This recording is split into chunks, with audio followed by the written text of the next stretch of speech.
So we were waiting for the JFK files. 80,000 of them. And no, I did not read all 80,000 of them, but our next guest already knows all of them by heart and can tell you what's really going on here. For the full hour, we have the legendary Roger Stone, and we're going to take our time here and go through what have we learned from the files, what do we know, and the truth about who killed John Fitzgerald Kennedy. With us is Roger Stone. Roger, welcome to the program.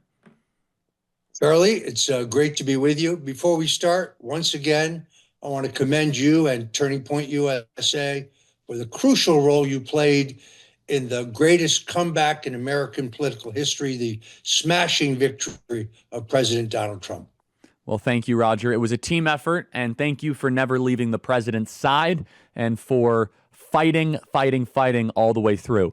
So, Roger, let's start with the most immediate news, and then we can kind of go back in time. What did we learn from this JFK file dump?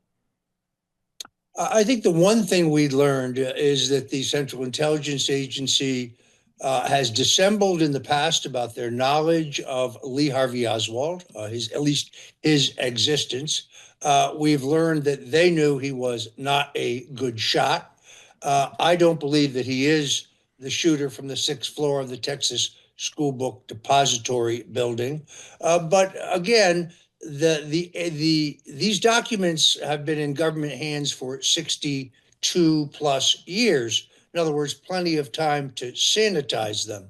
A number of congressmen, like Tim Burchett from Tennessee, suggested early on that the president broaden his disclosure order to include every agency, not narrow it to the Kennedy Assassination Documents Archive that is controlled by the Central Intelligence Agency. So we don't know if what we have seen is complete, but what we do know is what we've seen so far is inconclusive, other than to say it does confirm that the Central Intelligence Agency had far earlier knowledge of Oswald, and the documents we've seen so far tend to seek to reinforce what I still believe is a false narrative that Oswald shot Kennedy. If Lee Harvey Oswald shot John Kennedy and he used a $26 World War II vintage Italian Army carbine, why does he have no powder burns on his chest or his arms or his hands, according to the test by the Dallas Police Department? So let's just stay focused on the and by the way, I sympathize you 100%. I've always subscribed that this Oswald thing is nonsense. I think there were more than one shooter, but I want to get into that eventually. But just on the files, and I know this is a silly question, has anyone actually gone through all of them as of our conversation now, Roger? I mean, it's so much. It's so expansive. Has someone now finally thoroughly read all of them? Other than to say that you can find a grok analysis of it, I think the answer is no. Also, the search capability is limited. So, in other words, if you search by certain terms, it won't work. I don't know a single person who has read all 80,000 documents. In fact, all 80,000 documents haven't even yet been uploaded. It was interesting that late in the day of disclosure, the day these were released, there were reports that the Department of Justice was going to delay the release based on purposes of national security.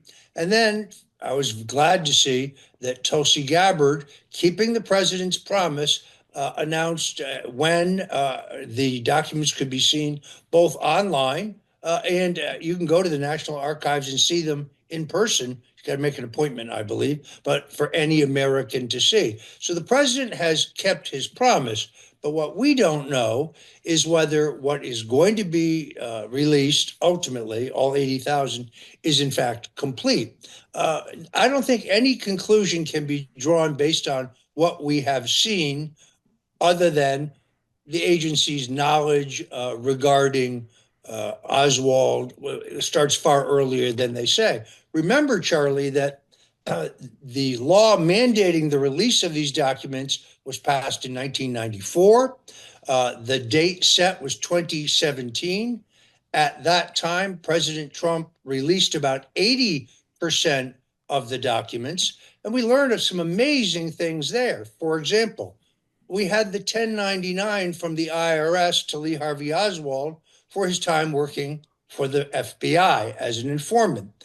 For example, we had a memo from J. Edgar Hoover, then the head of the FBI, to President Lyndon Johnson, saying that the KGB, the Russian intelligence agency, had conducted their own independent investigation into Kennedy's assassination. And they had concluded, as I did in my 2013 book, The Man Who Killed Kennedy, The Case Against LBJ, that Johnson was complicit in Kennedy's assassination. So President Trump already released a number of really compelling and interesting documents way back in 2017.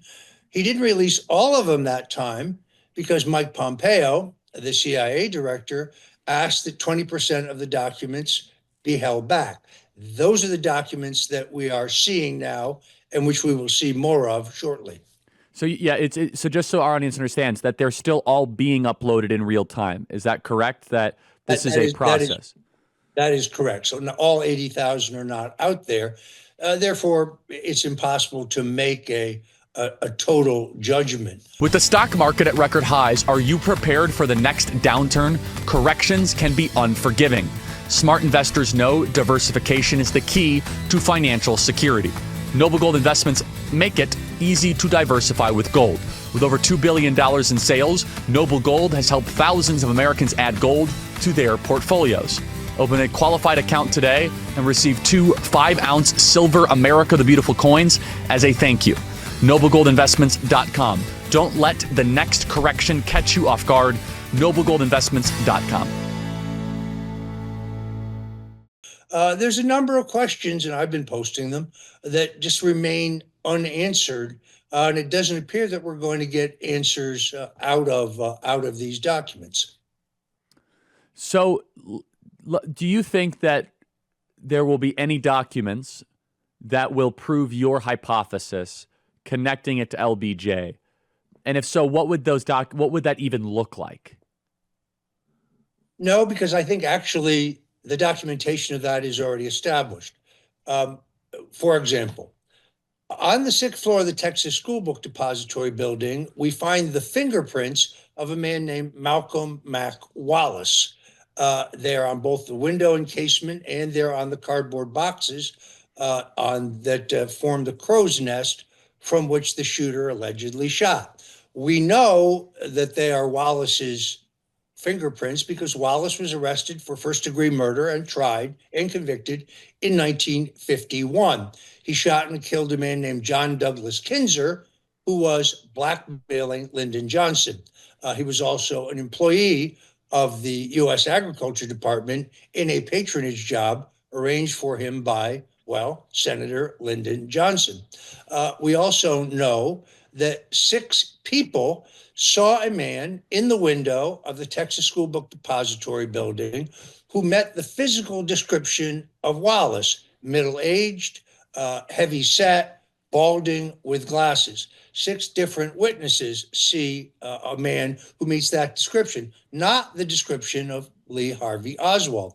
And then, as you may know, just weeks ago, Alex Jones released an audio tape that came from the grandson of Billy Sol Estes. Billy Sol Estes was a flamboyant Texas wheeler dealer. There's Malcolm Wallace, who was a crony of Johnson's, went to prison for corruption. But the grandson released an audio tape that is a conversation between Billy Sol Estes and Cliff Carter. Cliff Carter was the chief political operative for Lyndon Johnson, executive director of the Democrat National Committee in the 60s, in which they openly discussed the fact that Johnson had hired Wallace to shoot President John Kennedy. So it is my assertion that the Johnson portion of this is pretty well proven. As you know, Charlie, the motivation for me to write my book, The Man Who Killed Kennedy, The Case Against LBJ, which, by the way, nothing we've seen so far distracts from or contradicts the conclusion that the CIA is among those involved in the murder of Kennedy. But I was working for former President Richard Nixon. In his post-presidential years, I've been brought in to work on his schedule and do occasional political chores for him. And he was, as you know, liked a good martini. He was enormously prospective and not very retrospective. In other words, it was very hard to get him to talk about the past, about his relationship and friendship with John Kennedy or Dwight Eisenhower or Nikita Khrushchev or any of the high points and low points of his career. But after a couple of cocktails, he would open up a bit. And it was on one of those occasions that I said, Mr. President, can I ask you a question? He said, sure. I said, who really killed John Kennedy? And he stared into his martini for a few minutes. He looked up at me and he said, well, let me say this. The Warren Commission was the biggest goddamn hoax in history. So I'm sorry, sir. I don't understand. What are you saying? He said, well, let me put it to you this way. Lyndon and I both wanted to be president, but I wasn't willing to kill for it. And it was that motivated me to go into 5 years of research to write my book, in which I concluded that Johnson, who as the Senate Majority Leader took the very unusual step of appointing himself to the subcommittee of defense appropriations in the Senate, where the CIA's budget was secretly prepared, their black box budget. So Johnson was the paymaster for the CIA. Johnson had also been receiving bribes from Carlos Marcello, the gangster who ran gambling in Texas and Louisiana. And interestingly enough, the man who passed those bribes to LBJ, a man named Jack Halfer, got a presidential pardon 2 days after Lyndon Johnson became president. He had been convicted on some unrelated charge. Johnson also obviously was the water carrier for big Texas oil. So I believe all of those entities had their own interests in the removal of John Kennedy. In the case of the Central Intelligence Agency, which is the focus of most of these disclosures, there were two problems. One, the Bay of Pigs, which was the invasion of Cuba by the United States, that was designed to look like an indigenous Cuban uprising. Now, the plan, which was born under Eisenhower in a working group headed by Vice President Richard Nixon, included air cover for the men storming the beaches that was supposed to be supplied by 29 Panamanian flagged fighter jets piloted by Cuban pilots. For reasons we do not know, the CIA canceled that the day before the invasion. Consequently, the invasion was a fiasco. The men storming the beaches in Cuba at the Bay of Pigs were cut to ribbons. Curtis LeMay, the head of the U.S. Air Force, at that point the Joint Chiefs, went to JFK and said the only way to save the day here is to send in the U.S. Air Force. Kennedy refused because that would have exposed that this was a U.S.-sponsored operation. The CIA blamed Kennedy. Kennedy blamed the CIA. And then there's the Cuban Missile Crisis. We've been told that brave Jack and Bobby Kennedy faced down Nikita Khrushchev, who withdrew the missiles that he had stationed in Cuba 90 miles off our shore. But Charlie, that's not true. 40 years later, when documents were declassified, we learned what the military knew in real time, which was we removed our NATO missiles from Italy and Turkey in return for an agreement with Khrushchev to remove the missiles from Cuba. But that agreement had no on-site inspection. So there was deep distrust between the CIA and President Kennedy, and therefore a motive. We also know, and this can be quite well documented, that the intelligence services and the Secret Service had learned that John Kennedy had become addicted to methamphetamine. He was seeing Dr. Max Jacobson of New York, who was known also as Dr. Feelgood. Dr. Jacobson was attending many of the beautiful people of the day, Frank Sinatra, the opera singer Maria Calais, Pablo Casals, Leonard Bernstein, Nelson Rockefeller, and he was injecting them with what they were told was a proprietary blend of vitamins and enzymes that would lift their energy. In fact, it was an early proprietary blend of methamphetamine.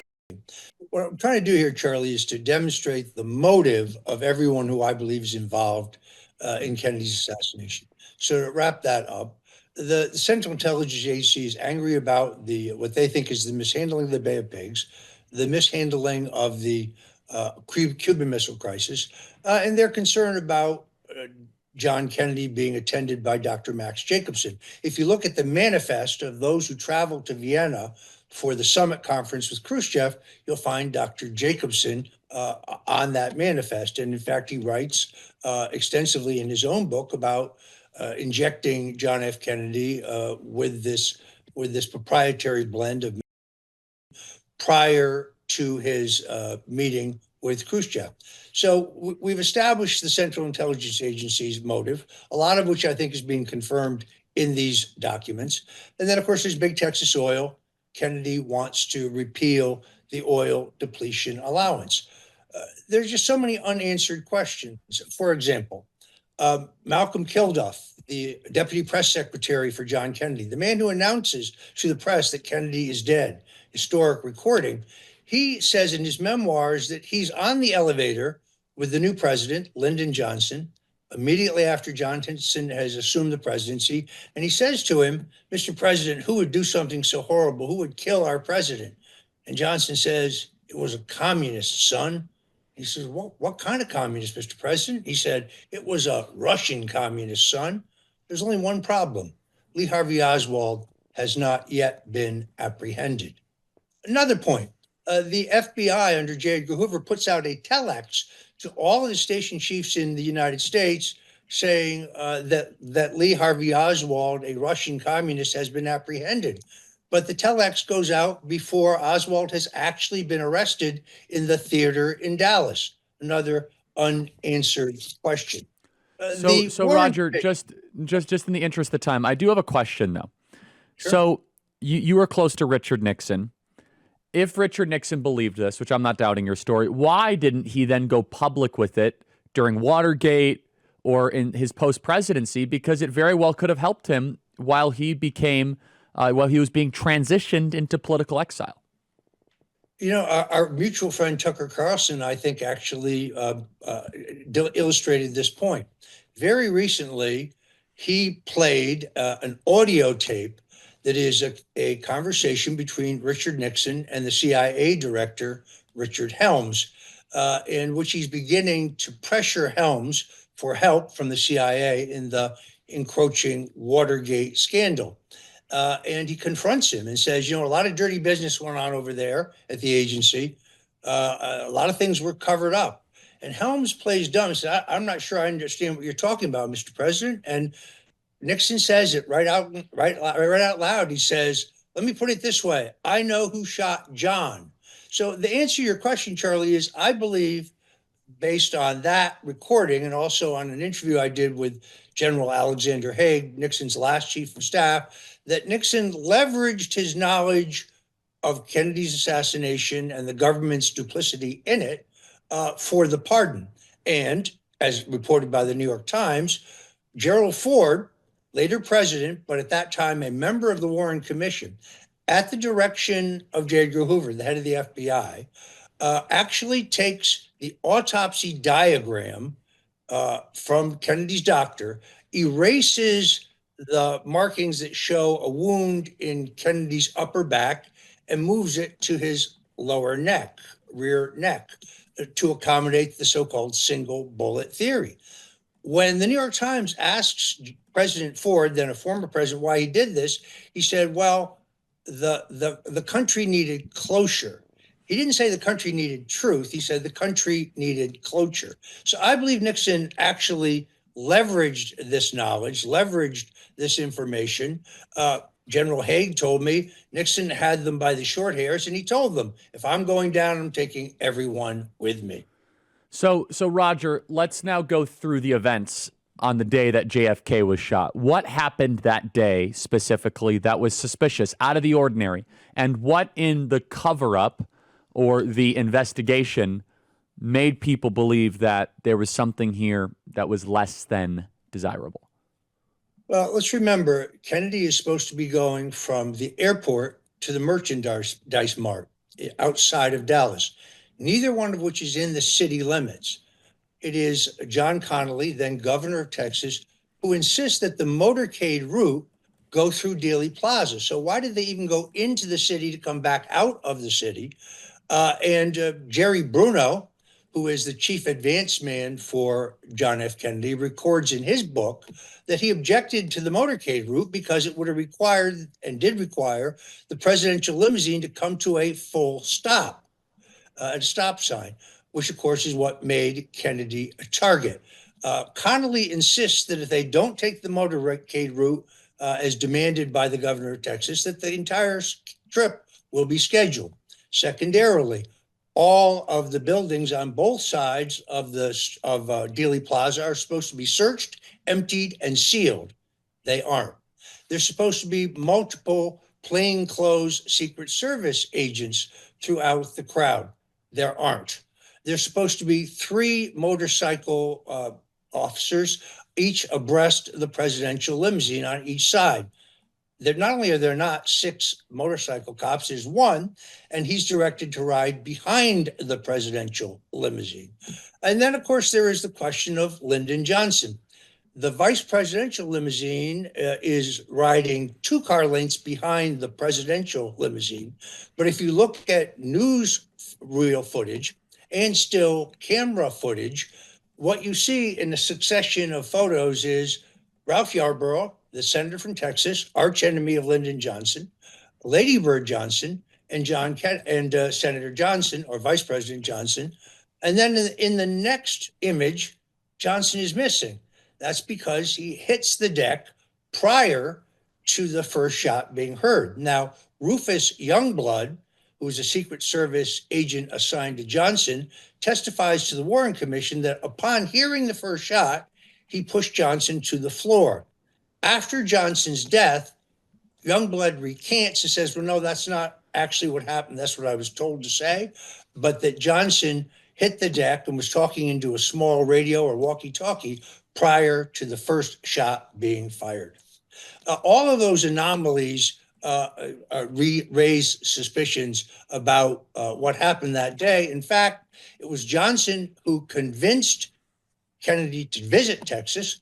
The purpose of this was to bind up a division between the more conservative Bourbon wing of the Texas Democrat Party and the more progressive liberal wing as headed by Senator Yarborough.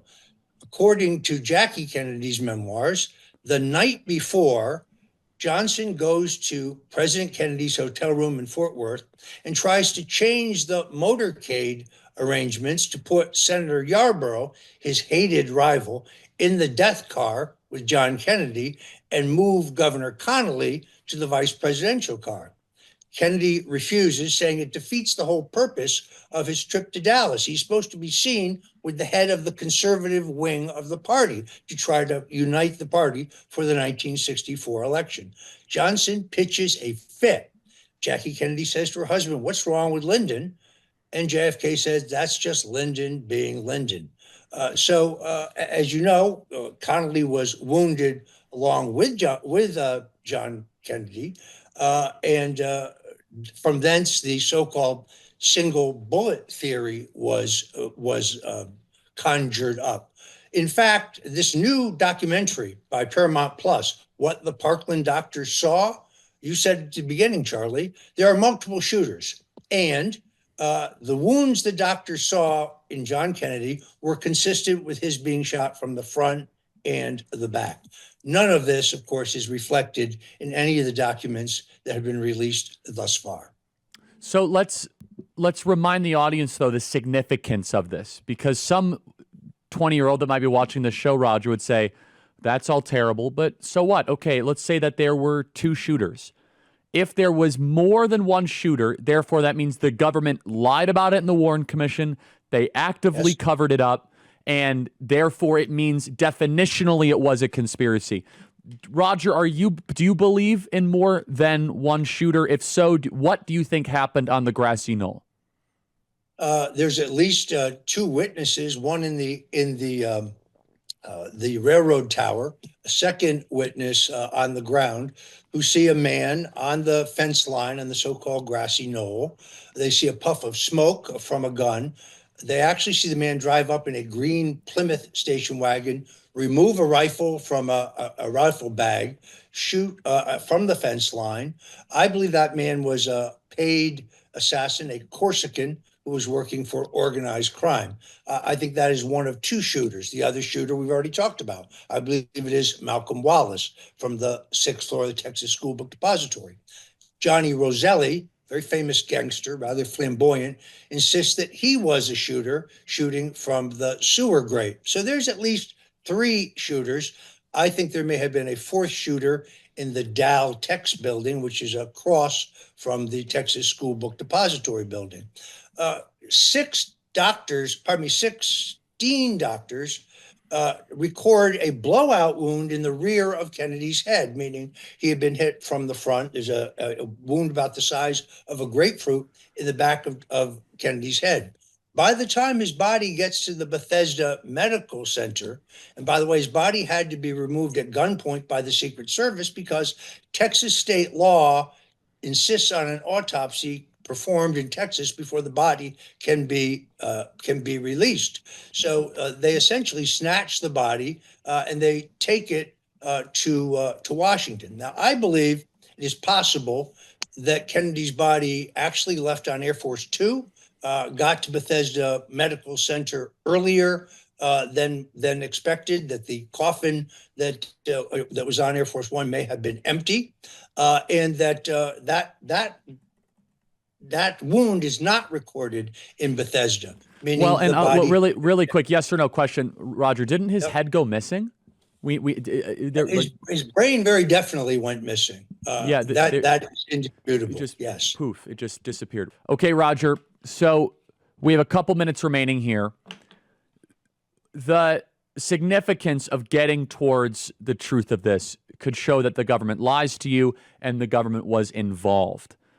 What would you say to someone that still believes that Lee Harvey Oswald acted alone, and any one of us that believes that there's more to the story, that we're just being conspiracy wingnuts? Roger, your response. I'd ask them to look at the events of Butler, Pennsylvania. I'd ask them to look at the events of West Palm Beach. The similarities are very eerie. Let's take Butler, for example.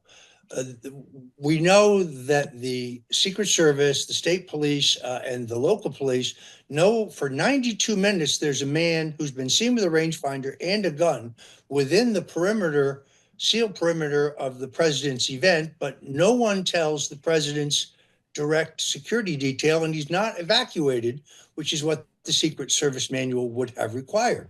We're told that the Secret Service, the state police, and the local police are all on different radio frequencies, so they can't communicate with each other. In fact, local police see a man with a gun on the roof of a building earlier than the Secret Service, but they can't communicate that. We're told that Thomas Matthew Crooks is the man who shot President Trump from the roof of a building, but just as they hosed out the inside of JFK's limousine almost immediately, they hosed down the roof of the building where Crooks was shot and killed, presumably so there'd be no trace of his DNA. I find all of these things troubling, and I think that there are more questions than there are answers. And I find that troubling in itself. Donald Trump poses an existential threat to the established order. And now you look at the events in West Palm Beach, which are even more disturbing. How does this man, Ryan Routh, who is accused of trying to kill the president, we're told that he's indigent, behind in his rent payments, behind in his alimony payments. How does he afford to fly to Kyiv? How does he afford to fly to London, among other places he's been seen? How does he afford to post an online website recruiting mercenary soldiers to fight in Ukraine? How does he obtain the gun that he has with him on the ground in West Palm Beach, where the serial numbers have been filed off. Again, uh, clear clear ties to the Ukrainians. So, what happened in 1963? Not dissimilar to what happened in the run-up to the presidential election, which is why every night when I say the rosary, when I pray the rosary, I pray for the protection of the president and his family first and foremost. You can call me a conspiracy theorist if you want, but there's already been 2 attempts on his life. Why would there not be a third? And I mean that's dark and deep and true stuff, Roger, unfortunately. You have been working on this for decades, I'm sure frustratingly. Do you believe you're making progress, Roger, in informing the American people about the truth of how our government might have the ability to execute its own president? Well, I certainly pray that I do. Charlie, I'm working on a book on the attempted assassination of President Ronald Reagan. The government has never produced a final report, but we know that John Hinckley Jr., the man accused and later incarcerated and recently released in the assassination attempt of Reagan, is always in front of Reagan, crouching, shooting upwards. He gets off 4 shots. All 4 shots are accounted for. None of them hit Reagan. Reagan was hit from above and behind. This is indisputable. So I'm now in about chapter 8 of what I think will be a 10 or 12 chapter book on that assassination. I think that there's a timeline of history here, Charlie. I think the same dark forces, Eisenhower called them the military industrial complex. We call them the deep state. The same forces who killed Kennedy, the same forces who removed Nixon for having the audacity of being for peace in a silent coup, the same forces that tried to kill Reagan, the same forces who tried to kill Trump.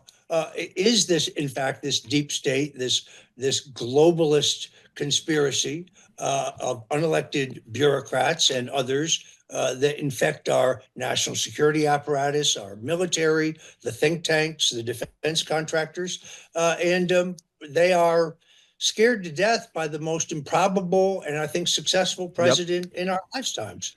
Well said. Everyone check out Roger's book. One more time, say it, Roger. The Man Who Killed Kennedy, the case against LBJ. You can get it by going to themanwhokilledkennedy.com. Thanks, Roger. Talk to you soon. Excellent work. See you guys tomorrow.